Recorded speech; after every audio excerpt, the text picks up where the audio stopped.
இன்றைக்கி நம்ம ஒரு பிரைட் டு பி வீடியோ தான் பார்க்க போகிறோம். இப்போ அவன் பிரைடே மாங்குன்னு வேலை செஞ்சு டெக்கரேஷன் பண்ண ஒரு பிரைட் டு பி இதுவாக மட்டும்தான் இருக்கும். இந்த நிலைமைக்கு காரணம் என்னன்னு பார்த்தீங்கன்னா, இந்த கேர்ள்ஸுங்களை நம்பி பிளான் பண்ணக்கூடாதுன்றது ரொம்ப உண்மையாக இருக்குன்னு திரும்ப ப்ரூவ் ஆயிடுச்சு. 10 பேர் கொண்ட குழுவாக நாங்கள் இதை பிளான் பண்ணி கடைசி நிமிஷத்தில் வரும் 4 பேர் தான் இருந்தோம்.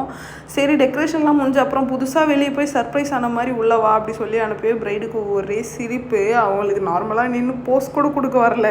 என்னதான் இந்த பிரைட் டு பிக்கு வந்து நாங்கள் மாதக்கணக்காக பிளான் பண்ணுறதா இருந்தாலும் லாஸ்ட் மினிட்ல எங்கேருந்து பண்ணுறதுன்ற கன்ஃபியூஷனால் பல கெஃபேலெல்லாம் என்கொயரி பண்ணி அதுவுமே எங்களுக்கு வந்து டேட் செட் ஆகாமல் லாஸ்ட்டு கல்யாணத்துக்கு இன்னும் 10 நாள் தான் இருக்குன்ற டைமில் ஒரு ஃப்ரெண்டோட வீட்டில் வச்சு தான் பிரைட் டு பி பண்ணோம். என்னதான் நாங்கள் ஆள் தொகை கம்மியாக இருந்தாலும் அதே மாதிரி எங்களோட பிளான் மிகப்பெரிய சொதப்பலாக இருந்தாலும் லாஸ்ட் மினிட்ல எல்லாம் ரெடி பண்ணிட்டதுக்கப்புறம் எங்கள் 4 பேர்னாலும் எங்களுக்குள்ள பயங்கர வைப் வந்துடுச்சு.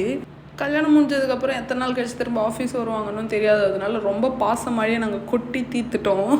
டெக்கரேஷன்லாம் முடிச்சதுக்கப்புறம் தான் ஞாபகம் வருது, கேக் எங்க அப்படின்ட்டு. ஆமாம் இல்லை கேக் எங்க அப்படின்னு சொல்லிட்டு நாங்கள் லாஸ்ட் மினிட்ல வந்து ஸ்விக்கியில் ஆர்டர் பண்ணி 20 மினிட்ஸ் அதுக்கு வேறு கொஞ்சம் நேரம் வெயிட் பண்ணோம். அப்புறம் ஒரு வழியாக கேக் வந்த உடனே கேக் கட் பண்ண ஸ்டார்ட் பண்ணிட்டோம். எங்களை விட மும்முரமாக ஒருத்தன் கேக்கை சுற்றி வலை வந்துட்டு இருந்தான். அவனுக்கு எப்போ கேக் பீஸ் கிடைக்கும்ன்ட்டு எல்லாரும் மாறி கேக் கட் பண்ணி ஊட்டிக்கினாங்க. என்னை மறந்துட்டாங்க. சரி இவங்க தரலன்னா பரவாயில்ல, நானே கேக்கை கொஞ்ச நேரம் ஊற்று பார்த்துட்டு நானே எடுத்து சாப்பிட்டுட்டேன். வேறு என்ன, நாங்கள் டெக்கரேஷனில் நிறைய பலூன் அங்கங்கே ஒட்டி வச்சுருந்தோம். ஆனால் இந்த கேக்கு அது இதுன்னு செட் ஆகிறதுக்குள்ளே எல்லா பலூனுமே கீழே விழுந்துட்டு இருந்துச்சு. ஒரு வழியாக அப்படி இப்படின்னு இந்த பிரைட் டு பி நல்லாவே முடிஞ்சிருச்சு. சரி நெக்ஸ்ட் வீடியோவில் பார்ப்போம். பாய்.